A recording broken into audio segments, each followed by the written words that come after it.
नमस्कार बच्चों, मोदी क्लासेस में आपका अभिनंदन है।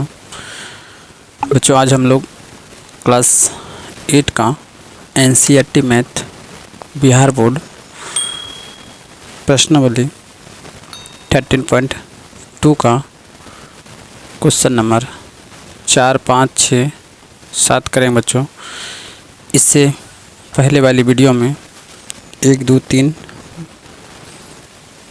हो चुका है। बच्चों चलिए हम लोग आज क्वेश्चन नंबर 4 पर आते हैं। इससे पहले बच्चों आप हमारे चैनल मोदी क्लासेस को सब्सक्राइब करें और अपने फ्रेंड को भी शेयर कर दें। क्वेश्चन नंबर 4 करें, किसी समलंब चतुर्भुज का क्षेत्रफल 200 मीटर स्क्वायर है और उसकी ऊंचाई 8 मीटर है। यदि समांतर भुजाओं में से एक भुजा दूसरी भुजा से 6 मीटर अधिक है तो समांतर भुजाओं की लंबाई ज्ञात कीजिए।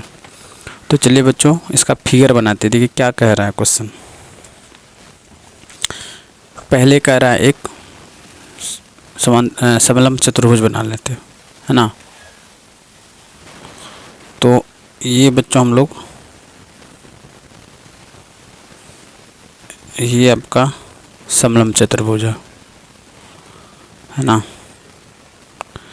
ये आपका समलंब चतुर्भुज है। अब कर इसका क्षेत्रफल दिया हुआ है 200 मीटर स्क्वायर, यानी कि क्षेत्रफल दिया है 200 मीटर स्क्वायर। ये भुजा ए, बी, सी और डी मान लेते हैं।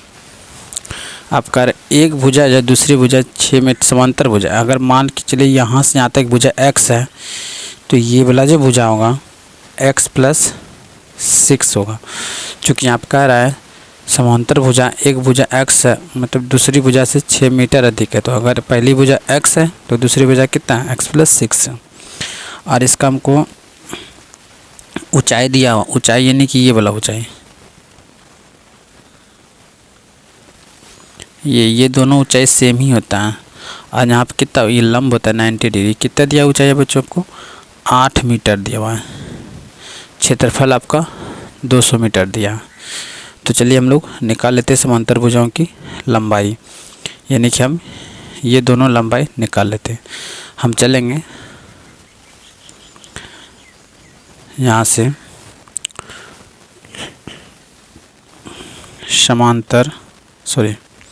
समलंब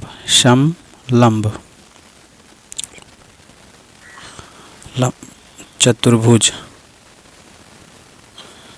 का क्षेत्रफल, समलंब चतुर्भुज का क्षेत्रफल बराबर क्या होता है हाफ इंटू समांतर भुजाओं का योग, समांतर भुजाओं का योग इंटू ऊंचाई, इंटू ऊंचाई। तो देखिए बच्चों जो दिया हम लोग पुट कर लेंगे। समलंब चतुर्भुज का क्षेत्रफल दिया 200 मीटर, ये हाफ होता है, गुना समांतर भुजाओं का योग। अगर पहली भुजा x है तो दूसरी भुजा क्या x + 6 है, तो x + 6 इंटू ऊंचाई। ऊंचाई आपको कितना दिया 8 मीटर। तो ये देखिए ये इधर भाग में ऊपर जाएगा तो किस में आएगा 200 क्षेत्रफल, तो क्षेत्रफल की जगह पे 200 रख दिए। ये इधर भाग में इधर आया तो गुना में, यानी कि 200 गुना 2 बराबर। देखिए ये इधर गुना में इधर आएगा तो किस में आएगा भाग में। देखिए x यहाँ x तो 2x अब प्लस कितना होगा 6 होगा। तो हम क्या कर लेते हैं, इसको कटा लेते हैं। क्या बार में 4 बार में, है ना, 4 बार में कट जाएगा। फिर ये देखिए ये 200 कट जाएगा 50 से 4 बार में, तो 50 बराबर यहाँ कितना होगा 2x + 6 हो जाएगा। ये 6 इधर जाएगा तो कितना होगा 50 - 6 हो जाएगा, बराबर कितना होगा 2x होगा। 50 में 6 गया कितना बचेगा 44, बराबर कितना 2x। अब बताइए हमको 44 बटे ये इधर गुना में इधर आएगा तो किस में भाग में, क्या बार में कट जाएगा तो 22 बार में। तो x का वैल्यू कितना आ गया 22। तो हमको भुजा मिल गया, यानी हम लिखेंगे अतः समांतर भुजाएं इस प्रकार हैं। ए बी बराबर कितना x था और डी सी बराबर कितना x + 6 है, यानी x का वैल्यू कितना निकाल लिए 22, इसका कितना होगा 22 + 6 यानी कितना होगा 2228 है ना, 2228 होगा। तो हमको क्या निकल जाएगा 22 निकल जाएगा और क्या निकल जाएगा बच्चों 28। इस प्रकार से ये आंसर आ जाएगा। अब हम लोग क्वेश्चन नंबर 5 पर चलते हैं। देखिए बच्चों क्वेश्चन नंबर 5 क्या कर रहा है,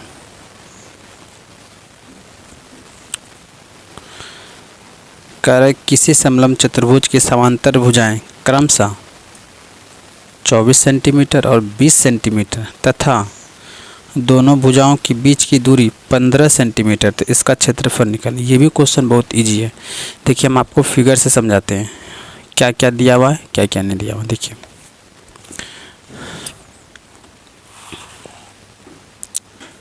देखिए बच्चों इसमें क्या दिया हुआ है, समलंब चतुर्भुज। तो पहले एक समलंब चतुर्भुज बना लेते हैं। ये आपका समलंब चतुर्भुज है, इसको मिला लीजिए। कारण समांतर भुजाएं दिया हुआ, यानी कि इस अगर ये छोटका वाला भुजा दिया है 20, तो यहाँ से यहाँ तक दिया कितना 24 है ना बच्चों, ये दिया हुआ। अब ये भी कह रहा है कि तथा दोनों भुजाओं के बीच की दूरी 15 सेंटीमीटर, यानी क्या ये भुजा और ये भुजा, यानी कि यहाँ से ये समांतर भुजा ये है ना, ये लंब होता है, ये बीच की दूरी यानी कि यहाँ से यहाँ तक की दूरी कितना दिया है 15 सेंटीमीटर है ना। तो कह रहा है इसका क्षेत्रफल, तो ये तो बहुत इजी हो गया, तो यहाँ पर लिख लेंगे समलंब चतुर्भुज का क्षेत्रफल। समलंब चतुर्भुज का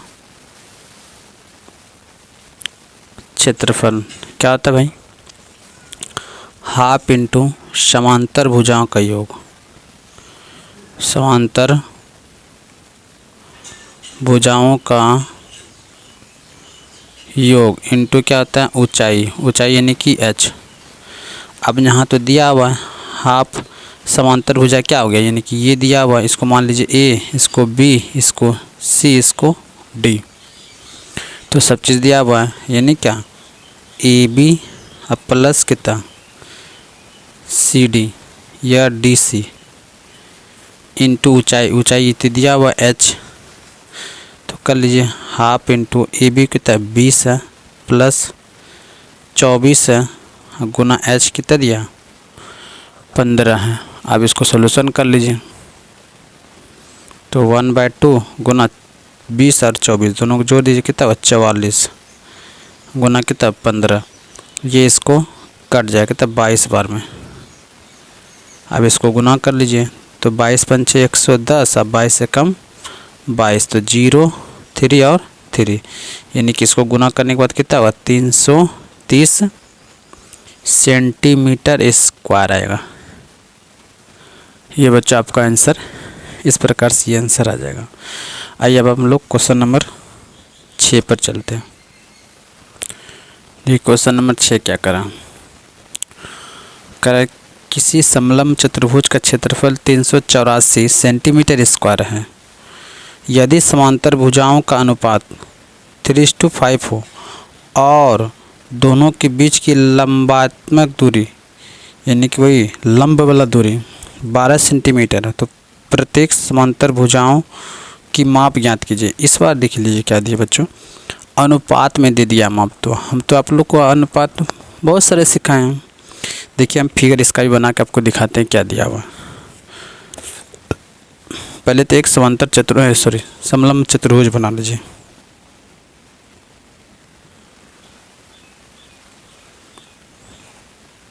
ये आपको हम लोग समलंब चतुर्भुज बना लिए। कोई बात नहीं, आराम आराम से बनाइए। इसको मान लीजिए ए, इसको मान लीजिए बी, इसको मान लीजिए सी, इसको मान लीजिए डी। जिसका आपको क्षेत्रफल दिया हुआ 384, ये दिया हुआ पूरा चतुर्भुज का क्षेत्रफल। अब इस बार क्या दिया है कि ये अनुपात में दे दिया। ये मान लीजिए 3 दे दिया है और ये यहाँ से यहाँ तक कितना दे दिया है, ये अनुपात है। तो हम बच्चों को बताए थे कि अनुपात में आंसर नहीं आता है। जब भी इसको हम कोई संख्या बना लेते थे, इसको हम क्या करते, x से गुना कर लेते, इसमें भी x से गुना कर लेते। और ये दिया दोनों बीच की लंबात्मक दूरी, यानी कि ये और ये बीच की दूरी दिया हुआ है। ये यहाँ पे क्या था, लंब होता है। यहाँ पे क्या होता है, लंबात्मक दूरी आपको दिया हुआ, कितना दिया है, 12 सेंटीमीटर। ये आपको दिया हुआ, यहाँ से यहाँ तक की दूरी कितना दिया है, 12 सेंटीमीटर। जब ये दिया हुआ तो ईजी हो गया, आप समांतर चतुर्भुज का क्षेत्रफल निकाल लेंगे, है ना। तो प्रत्येक समांतर भुजाओं की लंबाई ज्ञात कीजिए, यानी कि हमको इसका और ये भुला भुजा निकालना है और ये वाला भुजा निकालना। हम निकालते हैं क्षेत्रफल से निकाल लेंगे, क्योंकि क्षेत्रफल दिया हुआ है। तो यहाँ पर लिख लीजिए, है ना।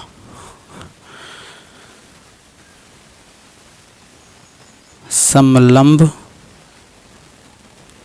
चतुर्भुज का क्षेत्रफल क्या होता है, हाफ इंटू समांतर भुजाओं का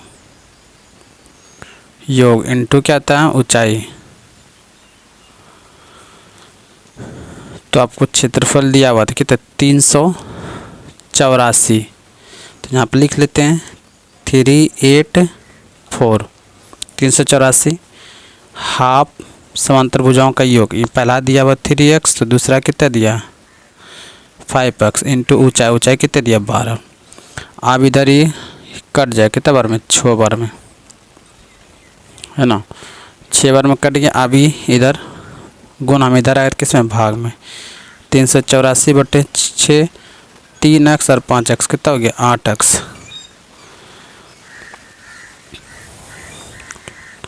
इसको हम 3 से कटाते हैं, 3 से कटाएंगे तो 3 एकम 3, 3 दूना 6, 2 बचेगा 6 चाके 24।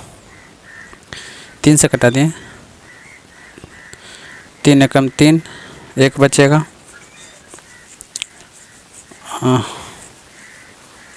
ये देखिए बच्चों गलत आ गया। 3 एकम 3, फिर 3 दूना 6, 2 बचेगा, 2 और 6 चाक 24, ठीक है।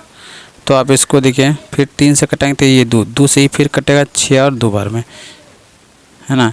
यानी क्या आ गया,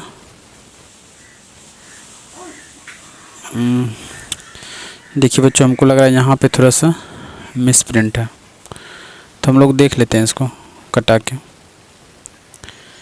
ये कितना आएगा, यहाँ पे ही मिसप्रिंट हो सकता है। हम लोग इसको कटा के देख लेते कितना आ रहा है भुजा। फिर से कटा लेते हैं हम लोग।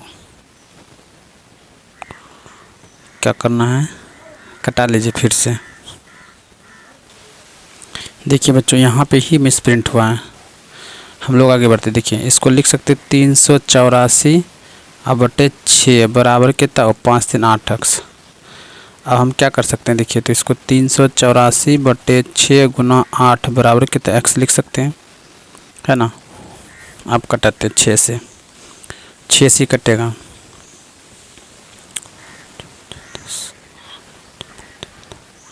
छः से कटेगा, 8 से 4 से कटाते, 4 से कटेगा, 4 दूना 8, 4 से 9 चाक 36, 2 बचेगा, 6 चाके 24 और ये अब 6 से कटेगा।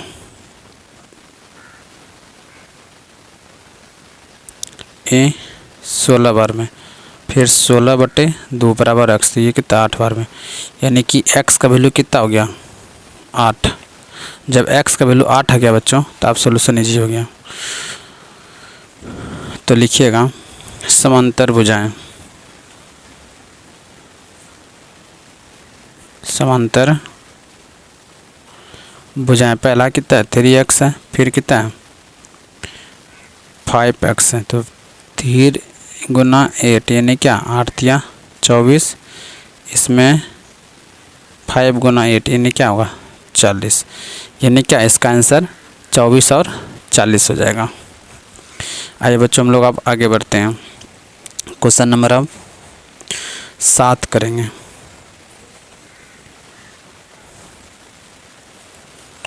देखिए बच्चों क्वेश्चन नंबर 7 क्या करा कि ऐसे समचतुर्भुज का क्षेत्रफल ज्ञात कीजिए जिसकी प्रत्येक भुजा 10 सेंटीमीटर और शीर्ष लंब 6 सेंटीमीटर। यहाँ पे देखिए बच्चों थोड़ा सा क्वेश्चन चेंज हो चुका है, यहाँ पे अब समचतुर्भुज आ गया।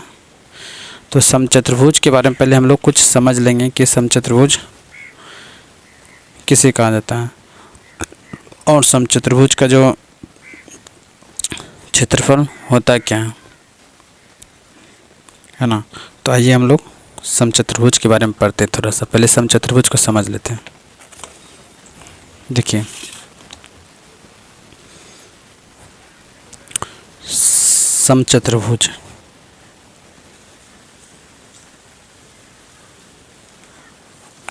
देखिए समचतुर्भुज का फिगर ये बनता है, थोड़ा सा तिरछा बनेगा, वर्ग के जैसा ही होता है लेकिन थोड़ा सा तिरछा बनता है ये फिगर। इसको मान लीजिए ए, इसको मान लीजिए बी, इसको मान लीजिए सी, इसको मान लीजिए डी। समझिए समचतुर्भुज में जो ये कोण 90 नहीं होता है, कभी नहीं होता। समचतुर्भुज में क्या होता है विकर्ण पर 90 बनता है,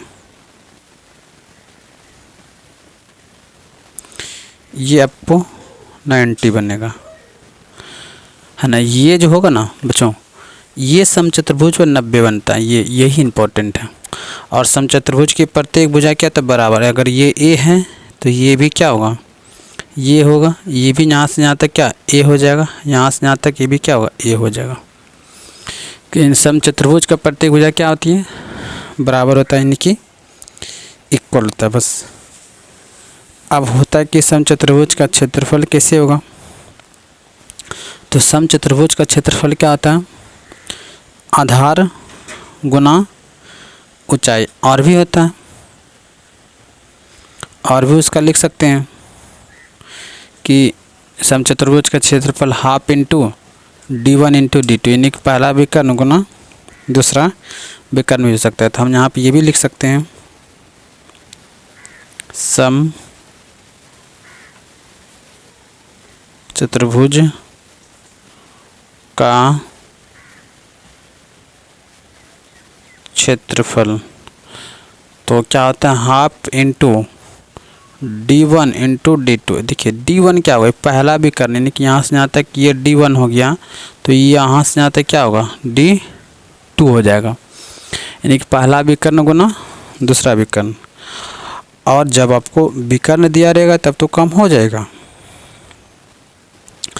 लेकिन यहाँ पे आपको शीर्षलंब यानी कि ऊंचाई देगा, तो इसका आप डायरेक्ट भी यूज कर सकते हैं। इसका क्षेत्रफल और भी होता है आधार गुना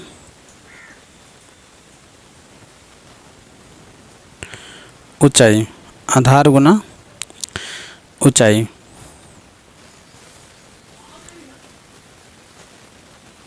क्षेत्रफल तो आपको यहाँ पे जो जो दिया पुट कर दीजिए। आधार आपको दिया हुआ है कितना था आधार, प्रत्येक भुजा यानी सब भुजा बराबर रहता है 10 गुना ऊंचाई कितना 6, तो गुना कर देते हैं 60 सेंटीमीटर है तो सेंटीमीटर स्क्वायर।